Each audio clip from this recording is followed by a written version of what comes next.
Prezados irmãos e irmãs, em nosso Senhor Jesus Cristo, veredas religiosas, prezadas associadas da Associação Santa Teresinha e também aqueles que estão rezando conosco de suas casas. Hoje celebramos essa festa tão importante, a festa da Epifania, a manifestação de nosso Senhor, hoje, ao mundo pagão, aos santos reis magos. Já conhecemos a história, ouvimos dois relatos na liturgia de hoje. A profecia do profeta Isaías, 500 anos, mais ou menos, antes da vinda de nosso Senhor.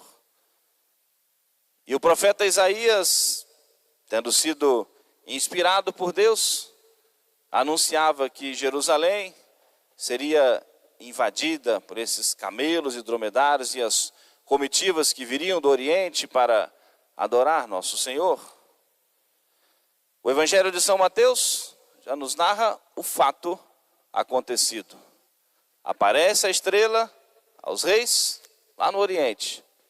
Viram aquele sinal misterioso no céu, como a profecia anunciava que brilharia no céu um astro seja mais brilhante que os outros, e era a indicação do nascimento do Salvador do mundo. Como homens estudiosos que eram, embora pagãos, mas estudiosos, das Escrituras, e conheciam essa profecia, tanto é que viram um sinal misterioso no céu, foram tocados pela graça de Deus e se colocaram a caminho. Então, tocados por nosso Senhor, tocados pela graça no seu coração, viram que a profecia, que era um sinal da profecia que assim anunciava, e se colocaram a caminho para conhecer nosso Senhor. Como o Evangelho diz, caminharam-se guiados por aquela estrela, até que chegaram próximo a Jerusalém, e aquele sinal desaparece. Entraram na cidade, ali que era a capital do povo de Deus, e foram perguntar: onde está o recém-nascido rei dos judeus? O rei dos judeus que acaba de nascer, porque nós vimos a sua estrela no Oriente e viemos adorá-lo. A confusão em Jerusalém. Que história é essa de rei dos judeus? Que história é essa de salvador do mundo? Que estrela é essa misteriosa? Que sinal é esse do nascimento do Redentor, do Salvador? E foram então ao palácio do rei, ao rei Herodes. E com essa mesma pergunta: onde está o recém-nascido rei dos judeus, o Salvador? Nós vimos o seu sinal, a estrela misteriosa lá no Oriente, e viemos guiados por essa estrela. Herodes mandou então consultar os sábios da Escritura, e acharam lá a profecia de Miqueias, e que anunciava Belém, como nós ouvimos hoje: e tu, Belém, terra de Judá, não és a menor entre as principais cidades de Israel, porque de ti sairá o Salvador, aquele que vai reger e governar todas as nações. E os sábios da Escritura, conhecedores da Escritura, indicaram para Herodes: se Jesus nasceu em Belém, como a profecia indica. E então, Herodes repassou aos magos essa informação. Eles agradeceram, se colocaram novamente a caminho, e tão logo saíram de Jerusalém, a estrela reaparece para eles e os conduz aonde está o menino Deus. E ali vão chegar, se prostrar, oferecendo os seus presentes e adorando a nosso Senhor. Por que nós dizemos que havia maldade no coração de Herodes ao dar essa informação para os magos? Vão lá, identifique onde ele está e me avise para que eu vá também adorá-lo. Fazemos um mau juízo da atitude dele? Não. Nós assim afirmamos porque quando os magos estavam preparando a sua volta, ficaram ali alguns dias, foram catequizados, evangelizados por São José, por Nossa Senhora. Estavam preparando já o seu retorno para sua casa. Um anjo apareceu em sonhos a ele e disse: não retornem por Jerusalém, porque Herodes quer matar o menino. Retornem para suas casas por um outro caminho. E por isso nós afirmamos que não havia nenhuma reta intenção, nenhuma boa intenção no coração de Herodes, no pensamento de Herodes, ao pedir que os magos voltassem e indicassem para eles onde estava o menino Deus. E tanto é que Herodes deu esse decreto, ou seja, que os soldados, quando ele percebeu que, calculando o tempo, os magos já teriam retornado e não voltaram, não passaram por Jerusalém, mandou que os soldados fossem em Belém e em todos os arredores e matassem todos os meninos de 2 anos abaixo, pensando que nesse meio mataria também, não é, esse Salvador do mundo. Prezados irmãos e irmãs, muitos ensinamentos para nós. Mas vamos nos fixar, né, em alguns pontos. Primeiro, a generosidade desses homens que vieram para conhecer nosso Senhor. Homens retos, de bom coração, de boa vontade. Quando a gente quer buscar e conhecer a verdade, de bom coração, com retidão, nem precisa de muita explicação. Basta alguns sinais e um coração aberto à graça de Deus, aberto e disposto a conhecer a verdade, logo, né, adere a isso, se entrega, né, à verdade, que é o próprio Cristo. Agora, quando o coração está fechado, carregado de orgulho, de amor próprio, de impureza, só pensando em si mesmo, de egoísmo, e não é um coração bem disposto a refletir, né, conhecer a verdade, não adianta sinais, palavras e o coração está fechado.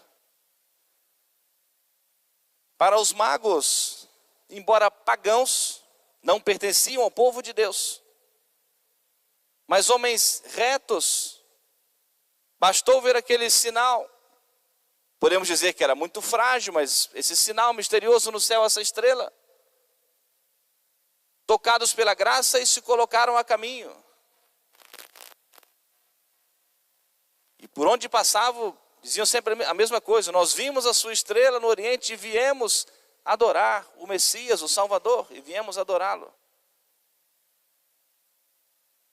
Herodes é o grande exemplo para nós dentro desse contexto da celebração de hoje, de um coração fechado e não estava disposto à verdade, não estava aberto a conhecer nosso Senhor, tanto que se perturbou com a presença de Jesus, com a notícia, né, do nascimento de nosso Senhor.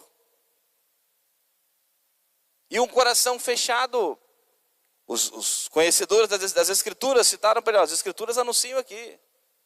As profecias estavam se cumprindo, eles conheciam, o profeta Isaías era constantemente lido no templo. Isaías anunciava que Jerusalém seria invadida por esses camelos, por esses homens que viriam de longe, montados em camelos com toda a sua comitiva. Muito evidente para ele se cumprindo as profecias. As profecias anunciavam o nascimento de Jesus em Belém. Muitas evidências, mas um coração fechado. Nada movia aquele coração, endurecido, petrificado. E o quanto isso deve servir de exemplo para nós. Acontece muito, né, acho que na vida de muitos também, às vezes uma pessoa, um protestante, alguém que bate a porta da nossa casa.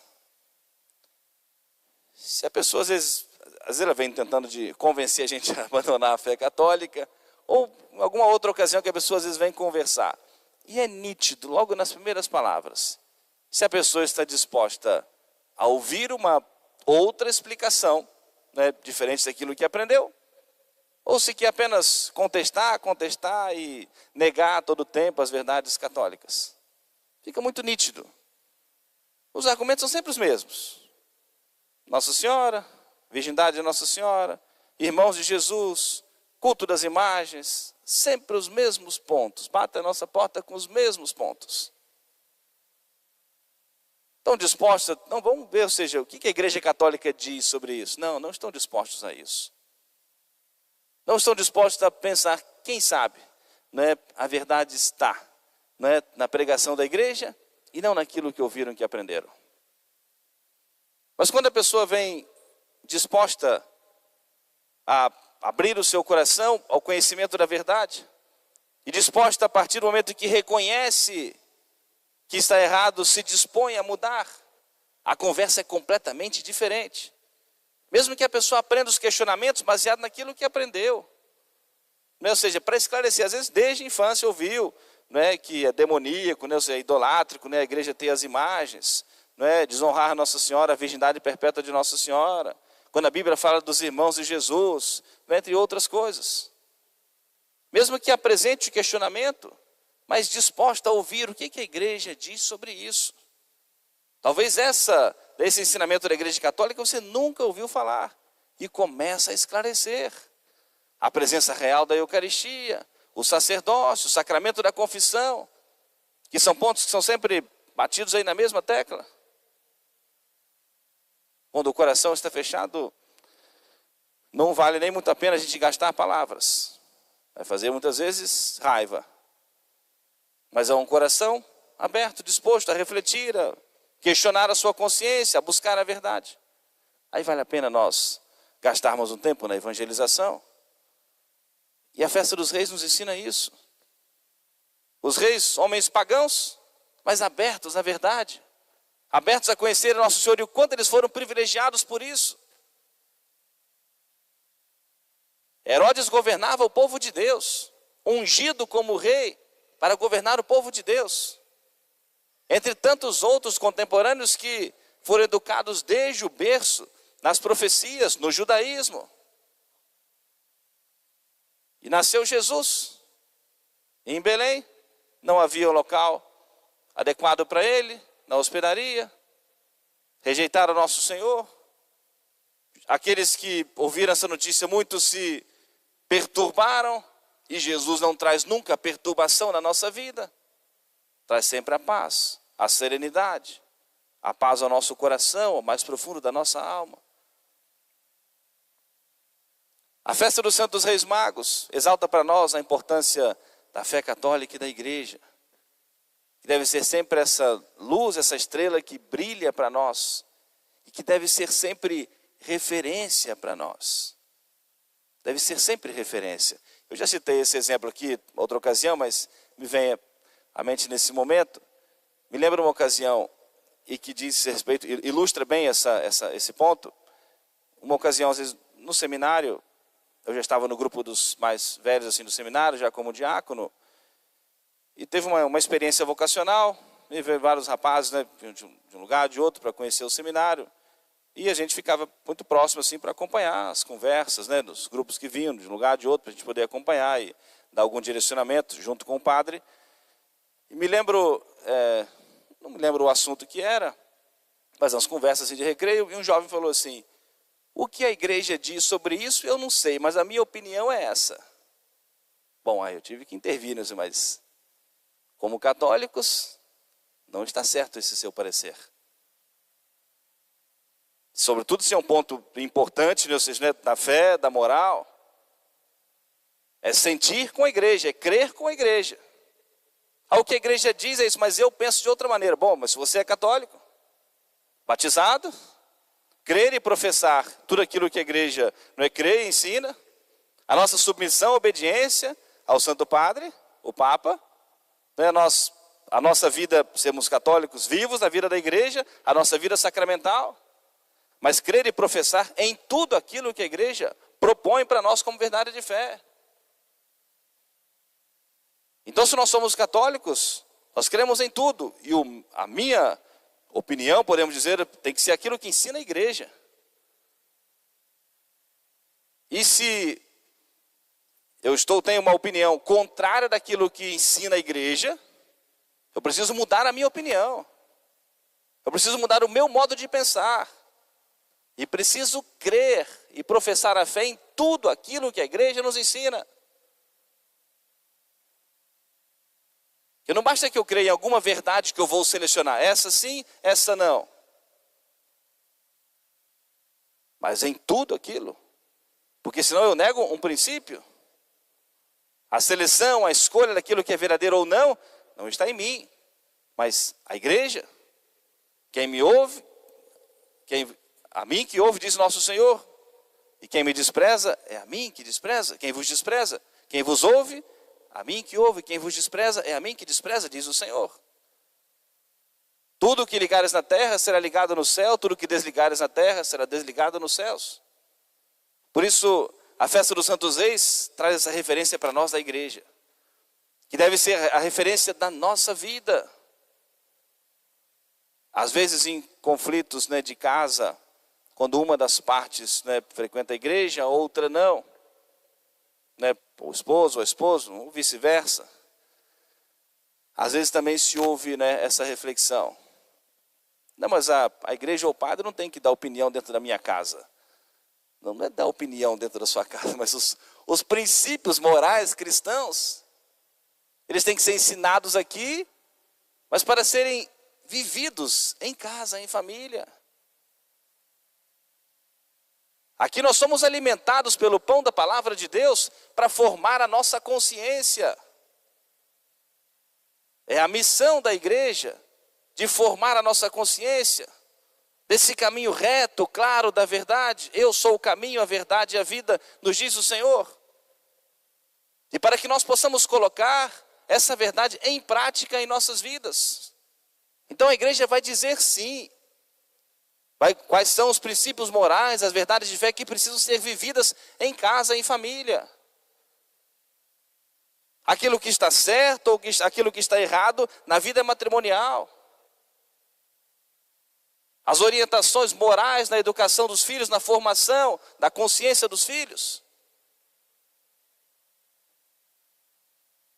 Nosso Senhor entregou o seu poder, a sua autoridade à igreja, aos apóstolos, à Santa Igreja Católica. E se nós cremos na igreja, essa luz, essa estrela que brilha para nós, cremos em tudo aquilo que a igreja nos ensina. Portanto, a nossa atitude diante de nosso Senhor, diante da verdade, que é o próprio Cristo, é a humildade. Os magos, com toda a sua grandeza, riqueza, poder, eram reis poderosos. Foram no local muito simples, se curvaram, adoraram a nosso Senhor, descendo de toda a sua realeza, para se curvar diante daquele que é o Messias, o Salvador do mundo. Submetendo a sua vida, submetendo todo o conhecimento que eles tinham, a nosso Senhor, esse gesto de adoração, de submissão. Dispostos diante de nosso Senhor, a reconhecer Jesus como Messias, o Salvador, a aprender tudo o que eles precisavam de novo, para viver e agora serem verdadeiros discípulos de nosso Senhor. E esse gesto, por ordem dos anjos, né, que eles voltassem por um outro caminho, também traz esse ensinamento para nós. Foram evangelizados, catequizados por Nossa Senhora, por São José, e agora retornaram por um outro caminho, sim, inteiramente transformados. Aquilo que acreditavam, que até então, mas aquilo que conheciam, se não estava de acordo, né, com o ensinamento que receberam, eles se curvaram humildemente, entregaram, representado nos seus presentes, como que se destituíram de todo o poder, a riqueza, a realeza, tudo, diante de nosso Senhor. E agora de coração aberto, para receber de nosso Senhor. Receber de nosso Senhor a instrução, receber de nosso Senhor a graça, receber de nosso Senhor a fé, para aí sim poderem ser luz para evangelizar também o mundo inteiro. Portanto, prezados irmãos e irmãs, celebrando hoje esse grande mistério e a grande manifestação de Jesus ao mundo pagão, a toda a humanidade, peçamos a nosso Senhor que também sempre ilumine a nossa inteligência, né, que fortaleça o nosso coração, para que todos nós, conhecendo a verdade, queiramos de fato colocar em ação em nossas vidas e de fato tomemos a decisão, né, de nós de fato nos permitirmos ser transformados pela graça de Deus. A conversão é uma mudança de atitude. A conversão é tomarmos decisões que vão muitas vezes, né, mudar as nossas ações, os nossos costumes, a nossa vida, mas para nós servirmos a nosso Senhor. Servir a Cristo é reinar e para um dia gozarmos da felicidade no céu. Amém. Louvado seja nosso Senhor Jesus Cristo. Para sempre seja louvado.